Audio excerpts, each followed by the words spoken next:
So now we're going to test it against the fire alarm that's in the building itself. So push the door back, you'll hear it click, and then it will latch into free swing. We're going to set the alarm off.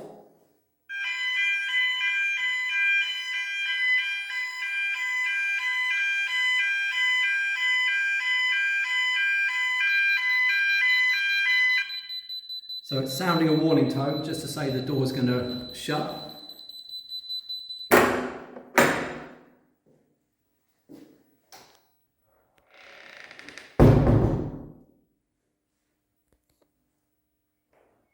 After the door is shut, you see the red LED still on.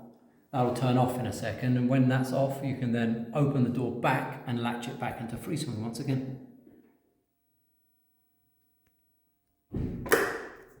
So push it back, and there. So it's back into free swing mode again.